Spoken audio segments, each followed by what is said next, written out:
दर्शकों स्वागत है आपका विधि से एमटी न्यूज में। मैं हूं कृष्णकांत सिंघारिया। अब देखते हैं दिन भर की खास खबर। श्रावण मास के चौथे सोमवार को भगवान भोलेनाथ के दरबार में पहुंचे शिव भक्त। पुजारी ने किया मंदिर का महिमा मंडन।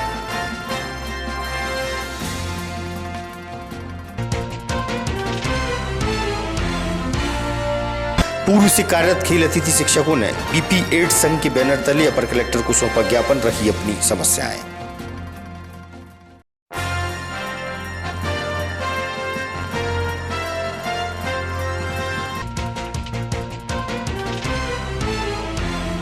और वासोदा में कावड़ यात्रा में शामिल 3 बच्चों को लगा करंट। 11 केवी लाइन में टकराया ऑटो में लगा स्टील का पाइप। एक बच्चे की हालत नाजुक।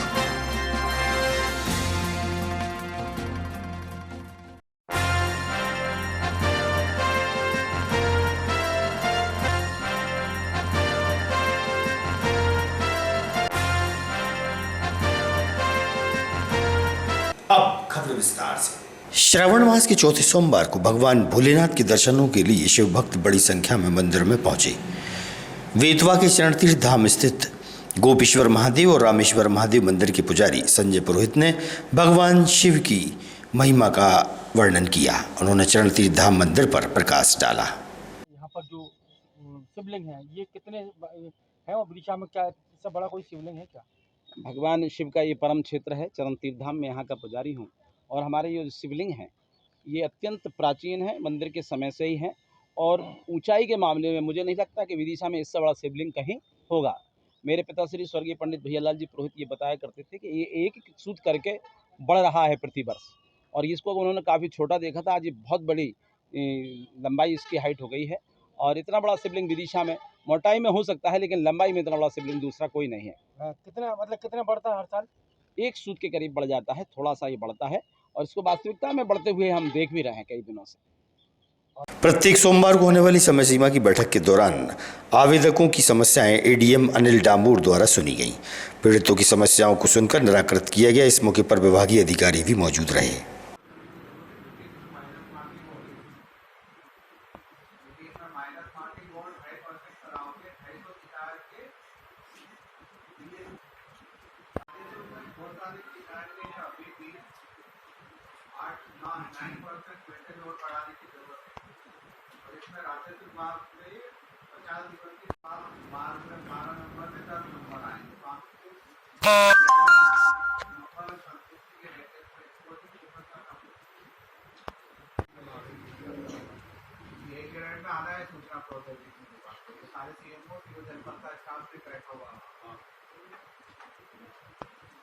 मेरे चंबर में करने वाला था बट आज यही कर लेते हैं। सभी लोगों को जो खेल विभाग है आपको भी इसमें जो है अपनी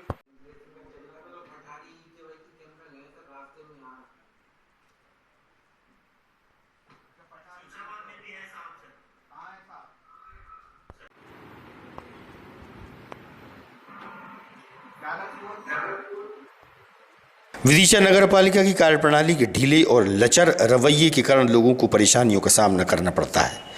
नगर पालिका में देखने में आया कि मैरिज सर्टिफिकेट और जन्म और मृत्यु प्रमाण पत्र बनवाने आ रहे लोगों के काम समय पर नहीं हो रहे। ऑपरेटर के न होने से कार्य में बाधाएं आ रही हैं। जानकारी अनुसार मई माह से ही स्थिति बेकार है। इस संबंध में जन्म एवं मृत्यु प्रमाण पत्र के प्रभारी से हुई चर्चा। मेरा नाम अभिषेक श्रीवास्तव है। कौन से विभाग में पहुँचते हैं आप? मैं जन्म मृत्यु शाखा में लिपिक के कार्य में जन्म मृत्यु के जो सर्टिफिकेट देने में कितना विलम्ब होता है, कितने महीने लग जाते हैं, कितने दिन लग जाते हैं? ये समस्या है मई माह से चालू हुई है। मैं तो खैर जुलाई माह में आया हूँ, पिछले महीने ही आया हूँ। लेकिन ये समस्या मई माह से चालू हुई जब पोर्टल नया चालू हुआ तो पोर्टल बंद करके फिर चालू किया गया। अभी एक मृत्यु प्रमाण पत्र कितने दिनों में दे रहे हैं आप कम से कम? अभी एक मृत्यु प्रमाण पत्र में वैसे हम पहले देते थे तो 7 दिन का समय लगता था, मुझे जहाँ तक जानकारी, क्योंकि मैं पहले नहीं रहा। चीज़ जब समस्या हुई उसके बाद ही मुझे यहाँ पे किया गया, लेकिन 7 दिवस का समय लगता था पहले। उसके बाद अभी 15 दिन से लगभग लग जाते हैं, क्योंकि समय पोर्टल बफरिंग में समय लगा देता है, हैंग हो जाता है तो चलता नहीं। लगभग कितने जाति प्रमाण पत्र या मूल्यवान वो अपनी मृत्यु प्रमाण पत्र आते होंगे? मृत्यु प्रमाण पत्र हमारे पास दिन भर में कम से कम 4 या 5 जाते हैं, और विवाह के 2 या 3 आ जाते हैं। अभी विवाह का सीज़न चल रहा है इसलिए ज़्यादा हैं, और जन्म प्रमाण पत्र हमारे पास दिन भर में 5 से 10 जाते हैं। जैसे हम अपन कैसी समस्या का समाधान करते हैं इनका? अब ये है, हमारे पास एक ही ऑपरेटर हैं केवल, जो कि उसके अलावा कोई ऑपरेटर नहीं है। और अभी तो लगभग कितने आपके पास ये आवेदन पड़े हुए हैं लगभग? लगभग ये है 150 लगभग पेंडेंसी ओवरऑल। 150? हाँ, मृत्यु जन्म विवाह मिला के 150 के लगभग पेंडेंसी है, और कंटिन्यू चल ही रहा है। तो लेकिन अब एंट्री एक ही व्यक्ति है, ऑपरेटर एक ही हैं, तो उतना ही ऑपरेट हो पाता है एंट्री। विधायक मुकेश टंडन द्वारा 15 अगस्त राष्ट्रीय पर्व से पूर्व स्वामी विवेकानंद और वीर शिवाजी महाराज की प्रतिमाओं के आसपास साफ सफाई उपरांत पानी से धोया। महापुरुषों की प्रतिमा स्थल का वातावरण साफ और स्वच्छ नजर आया। सफाई मौके पर भाजपा के नेता और कार्यकर्ता भी उपस्थित थे। आमतौर पर नगर पालिका के कर्मचारी ये सफाई करते हैं, एक विधायक मैदान में उतरे हैं, सफाई की जा रही है, क्या पूरा मामला? भारतीय जनता पार्टी ने आह्वान किया है हमारे महापुरुषों के जितने भी जो स्टैचू हैं सब पर साफ सफाई करेंगे, माल्यार्पण करेंगे। 9 अगस्त आज़ादी के क्रांतिकारी अलग जगाने वाली तारीख है, उससे लगातार तिरंगा यात्रा, महापुरुषों के स्टैचू की साफ सफाई सहित अनेक कार्यक्रम भारतीय जनता पार्टी ने तय किए हैं। और भारतीय जनता पार्टी के कार्यकर्ता होने के नाते, चाहे वो सांसद हों, विधायक हों, मंत्री हों, मुख्यमंत्री हों, सभी भारतीय जनता पार्टी के कार्यकर्ता होने के नाते भारतीय जनता पार्टी जो कार्यक्रम तय करती है उसमें सहभागिता करते हैं, और यही हम सबकी जिम्मेदारी है। आज कहाँ सफाई? आज हमने वीर शिरोमणि छत्रपति शिवाजी महाराज की प्रतिमा की साफ सफाई की है, वहाँ माल्यार्पण किया है, और हमारे सबके श्रद्धा के केंद्र आदरणीय सम्मानीय विवेकानंद जी की जो है स्टैचू पर भी साफ सफाई करके माल्यार्पण किया है। ये 15 अगस्त तक जारी रहेगा। सोमवार को कलेक्ट्रेट पहुंचकर पूर्व में कार्य कर रहे खेल अतिथि शिक्षकों ने BP8 संघ के बैनर तले पर कलेक्टर संतोष बिटेलिया को ज्ञापन सौंपा है। बताया गया कि विगत वर्ष में हायर सेकेंडरी शासकीय स्कूलों में खेल अतिथि शिक्षक SSS2 एवं SSS3 के पद स्वीकृत हैं, जिन पर पूर्ववत खेल अतिथि शिक्षक शारीरिक शिक्षा का प्रशिक्षण दे रहे हैं, परंतु वर्तमान में guest faculty management system portal पर अन्य विषयों के पद प्रदर्शित हो रहे हैं, लेकिन शारीरिक शिक्षा SSS2 एवं SSS3 के पद प्रदर्शित नहीं हो रहे, जिससे खेल अतिथि शिक्षकों को संबंधित विद्यालयों में प्रशिक्षण कार्य करने से वंचित किया जा रहा है, जिसके फलस्वरूप छात्र एवं खेल अतिथि शिक्षकों का स्वरोजगार न होने से आर्थिक संकट से जूझना पड़ रहा है। वहीं स्कूल फेडरेशन ऑफ इंडिया के तहत समस्त विद्यालयों में वार्षिक खेल प्रतियोगिताओं में छात्र छात्राओं के पंजीयन शुरू हो गए हैं। शासकीय स्कूलों में अतिथि खेल शिक्षकों के न होने से उनकी पंजीयन प्रक्रिया पूर्ण नहीं हो सकी है, जो कि छात्र हित की दृष्टि से ठीक नहीं है। ऐसे में guest faculty management system portal पर शारीरिक शिक्षा के अतिथि शिक्षकों के पद प्रदर्शित न होना कहीं न कहीं हमारे मध्य प्रदेश के खेल छात्रों के साथ अन्याय होगा, क्योंकि यह स्कूल शिक्षा विभाग द्वारा आयोजित खेलों से वंचित हो जाएंगे। प्रदेश संगठन मंत्री पंकज भार्गव ने दी जानकारी।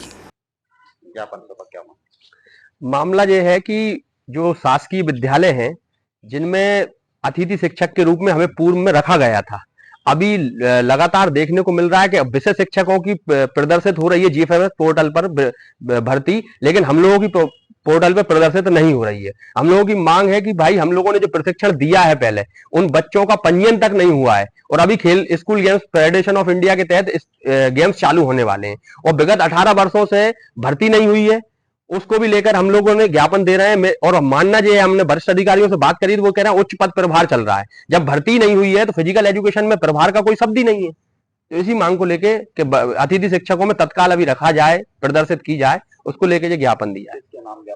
ये आयुक्त के नाम जिला कलेक्टर को ज्ञापन दिया है। जिले की गंज बासोदा तहसील में कावड़ यात्रा के दौरान हादसा हुआ है।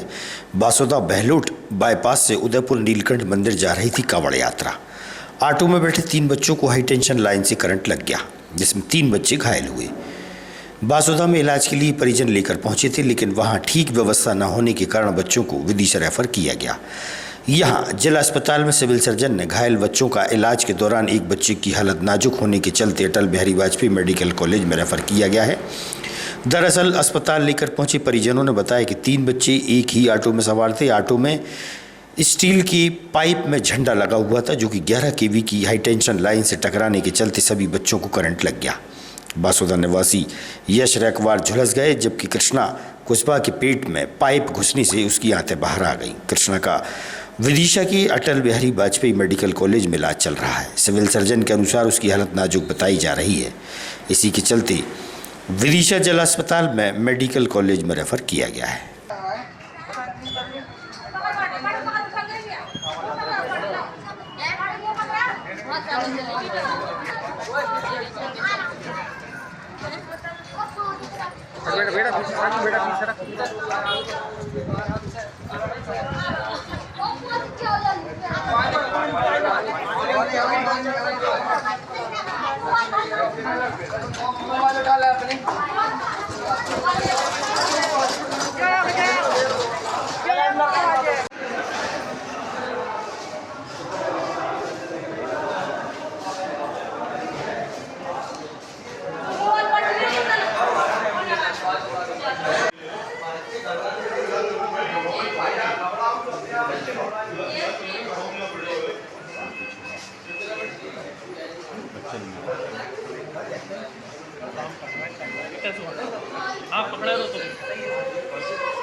ये आवाज बोलना जरा, क्या नाम है आपका? और सिंह रेगवा। क्या घटना हुई? काबर आश्रम जा रहे थे, उनकी करंट लग गया। कौन कौन? यश रेगवार और एक 3 लड़के थे। कृष्णा कुशवाहा। आपका कौन था? हाँ, यश रेगवार लड़का है। बेटा है। हाँ। कैसे लगा करंट? क्या करंट लगा? वो यात्रा में जा रहे थे, झंडा वगैरह कुछ ऑटो वगैरह में कुछ बंधा था, उसमें तार में टकरा गया सर। तो उसी से करंट लग गया। 3 बच्चे थे सर मुझे, और बच्चों का पता नहीं है, और बच्चों का सर पता नहीं है। क्या हो गया? क्या करंट लगा उधर कहाँ जा रहा है कल से कहाँ जा रही थी? मतलब मैं गई ना, मेरे को क्या पता। तो फिर जा रहे थे, हम गए थे साथ में। कहाँ से जा रही थी? चलो बासोदा से जा रहे थे, बासोदा से जा रहे थे। क्या नाम है उनके बच्चे का? कृष्णा। कितने साल का? 12। क्या नाम है आपका? हम अमीना। क्या घटना हो गई? करंट लगा, झंडा पकड़े थे बच्चे। कहाँ जा रहे थे? कलश यात्रा में कावड़ लगा। कितने बच्चे हैं? एक ही है वो। नहीं, 2 बच्चे आए ना। वो उनका है, वो बगल वाले को। 2 बच्चे का करंट लगा है। 3 को लगा, एक वहीं पे मतलब विदिशा सही है। बासगांव में। कैसे लग गया करंट? झंडा पकड़े थे, ऑटो में बैठे थे, झंडा बासगा जो नहीं है झंडा सो हम लगो दूरी में तो मतलब ऊपर लाइन से टकरा गया। हाँ। शामिल 2 बच्चों को करंट लगा, घायल होकर बासुदा से रेफर होकर विदिशा अस्पताल आए। क्या है? अभी 2 बच्चे बासुदा से रेफर हुए हैं, जिनको करंट लगने से यहाँ लेके आया गया। एक कृष्णा है, करीब 14 वर्ष उम्र है, और एक यश है जिसकी 13 वर्ष उम्र है। उनको करंट लगने के बाद एक बच्चा ऊपर से गिर पड़ा, तो उसकी पेट में कोई शायद डंडे की चीज़ भी लग गई, तो उसकी आंतें बाहर आ गई। तो पेशेंट की कंडीशन एक की थोड़ा ठीक नहीं है, जिसको हम मेडिकल कॉलेज रेफर कर रहे हैं। और यश है, उनको बोतल लगी है, बच्चा रिकवर कर। सनातन श्री हिंदू उत्सव समिति पिछले 19 सालों से विदिशा शहर में बेतवा नदी के जल से भव्य कावड़ यात्रा के जरिए भगवान शिव का अभिषेक करती आ रही है। इस बार भी समिति के सदस्यों सहित बड़ी संख्या में श्रद्धालुओं ने कावड़ यात्रा में शामिल होकर बेतवा नदी के बड़ वाले घाट से जल कावड़ में भरकर कावड़ यात्रा प्रारंभ की, जो बेतवा नदी से बजरिया बड़ा बाजार तिलक चौक निकासा होते हुए माधवगंज शिव काज मंदिर पहुंची। 3 किलोमीटर की यह कावड़ यात्रा करीब 4 घंटे में पहुंची। कावड़ यात्रा में बड़ी संख्या में धर्म प्रेमी जन शामिल रहे।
ज्योति सिंह गौतम है।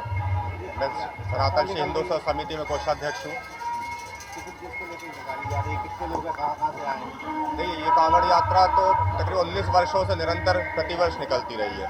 सनातन श्री हिंदू समिति इस पूरी कांवड़ यात्रा का आयोजन करता है और इसमें प्रतिवर्ष अनुसार कोई ना कोई एक संयोजक होते हैं। जैसे इस वर्ष हमारे विमलेश सक्सेना जी एवं उनकी धर्मपत्नी की संयोजक है इस कांवड़ यात्रा की।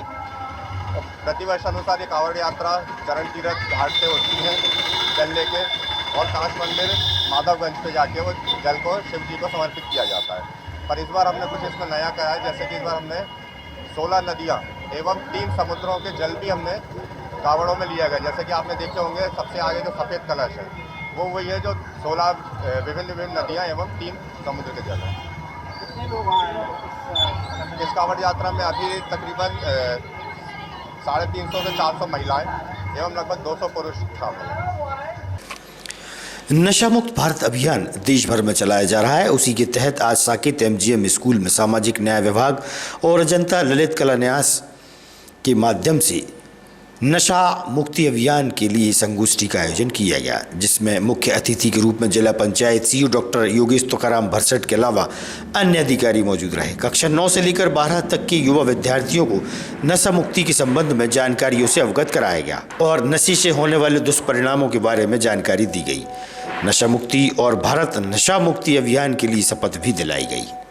करीब 1 लाख लोग गांजे के शिकार हैं और 2 करोड़ 3 लाख लोग अफीम के शिकार हैं। 19 वर्ष से ऊपर के 30% बच्चे और 19 वर्ष से ऊपर के 70% युवा नशा कर रहे हैं। और टेलीविजन पर सभी ने यह बताया, डॉक्टर कुशाग्र दीक्षित सर ने भी बताया, आपने भी बताया कि टेलीविजन पर जो दिखता है वो मेरे ख्याल से 90% तो सच नहीं होता। तो हमको अट्रैक्शन से दूर रहना है। जोखिम मेरा जीवन है, संभावनाएं मेरी आशा है, असंभव मेरा दुश्मन है, खतरा मेरा खेल है, मेरे साथ आइए, सफलता मेरा नाम है। स्वामी विवेकानंद जी की इन पंक्तियों को शिरोधार्य करने वाले ऐसे हमारे मुख्य अतिथि जिला पंचायत के सीईओ आदरणीय डॉक्टर योगेश भरसट जी को मैं सम्मान के साथ आमंत्रित करता हूं कि वे हमें मार्गदर्शन प्रदान करें। इसके पश्चात हम यहां पर शपथ ग्रहण करेंगे। तो मित्रों, आज हम डेस्टिनी की बात करें। अभी तक हम नशे की बात की। डेस्टिनी क्या है? एक विद्यार्थी के जीवन में, एक व्यक्ति के जीवन में डेस्टिनी क्या है?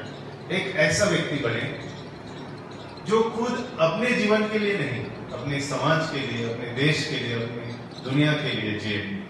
एक रोल मॉडल के रूप में उसको नवाजा जाए। तो यदि हम उस डेस्टिनी की तरफ बढ़ते हैं तो हमारी हैबिट्स बहुत इंपॉर्टेंट है। और आपको जैसे मैंने बताया कि हैबिट्स कैरेक्टर को डिफाइन करती है। और यदि आपकी बचपन में ही जो हैबिट्स है वो हैबिट्स अगर सकारात्मक नहीं है तो आपका कैरेक्टर उस प्रकार सा रहेगा और आपकी डेस्टिनी वैसी।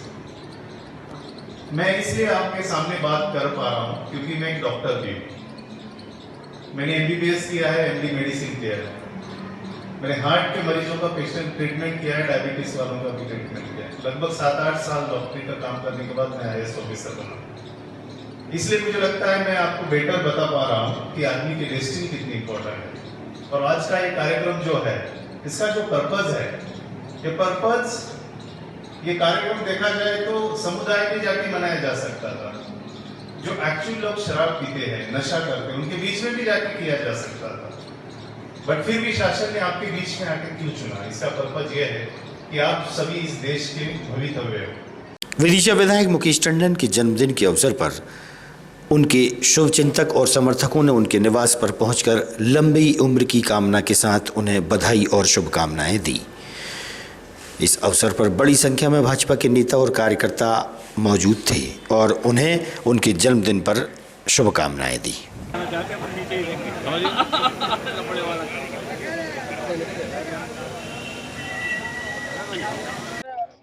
टंडन जी के निवास पर किस तरह की खुशियां मनाई जा रही है और क्या उत्साह है यहाँ पर? आज विदिशा के लोकप्रिय विधायक, हम सबके नेता सम्मानीय मुकेश टंडन जी का जन्म दिवस है। आपके माध्यम से मैं माननीय विधायक जी को जन्मदिन की बहुत बहुत शुभकामनाएं देता हूं। भारतीय जनता पार्टी में बड़ा उत्साह का माहौल है कि आज हमारे नेता का जन्म दिवस है। आज माननीय टंडन जी को जन्मदिन की शुभकामनाएं देने के लिए पूरे जिले के लोग पधार रहे हैं और भारतीय जनता पार्टी के जिलाध्यक्ष होने के नाते एक बार पुनः माननीय टंडन जी को जन्म दिवस की बहुत बहुत शुभकामनाएं। भगवान उनको स्वस्थ रखे, लंबी आयु दे और भगवान उनकी सारी मनोकामनाएं पूर्ण करे। यहाँ पर जो उत्सव मनाया जा रहा है उसके बारे में। आज हमारे माननीय विधायक श्री मुकेश जी टंडन का जन्मदिन है। उनको जन्मदिन की बहुत बहुत शुभकामनाएं और परमपिता परमेश्वर से यही प्रार्थना है कि उनके समग्र नेतृत्व में विदिशा नगर और जिले का सर्वांगीण विकास हो। पूरा क्षेत्र उनकी ओर आशा भरी निगाहों से देख रहा है। इस अवसर पर मैं यही कहूँगा कि वो विदिशा के विकास के लिए अपनी महत्वपूर्ण भूमिका निभाएं और हम सबको मार्गदर्शन दें। आज विदिशा के बहुत ही लोकप्रिय हमारे विधायक आदरणीय मुकेश टंडन जी का जन्म दिवस है और संपूर्ण जिले के लोग, क्योंकि हम जानते हैं उनने निरंतर अपने पूरे जीवन काल में लोगों की सेवा की है, इसलिए उसी आवाज़ में आज संपूर्ण विदिशा उन्हें यहाँ पर बधाइयाँ देने के लिए आ रहा है और उनकी लंबी उम्र की कामना के लिए और अच्छे स्वास्थ्य के लिए कामना कर रहा है। यहाँ पर उत्सव देखा जा रहा है, क्या वजह है?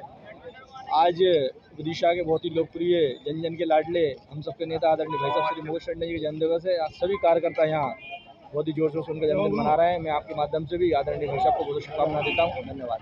क्या उत्सव है यहाँ पर? आज हम सब के नेता विदिशा के बहुत ही लोकप्रिय विधायक आदरणीय भाई साहब मुकेश टंडन जी का जन्मदिन है और आज भारतीय जनता पार्टी के सभी कार्यकर्ता, पदाधिकारी और आमजन उनके निवास पर यहाँ पर उन्हें शुभकामनाएं देने के लिए एकत्रित हुए हैं। आज मैं ईश्वर से यही प्रार्थना करता हूँ आदरणीय भाई साहब दीर्घायु हों, स्वस्थ रहें, प्रसन्न रहें और उनका मार्गदर्शन और आशीर्वाद हम सभी को मिलता रहे। आज की खबरों को देते ही पर विराम। आगामी खबरों के लिए आप देखते रहिएगा विदिशा EMT न्यूज। नमस्कार।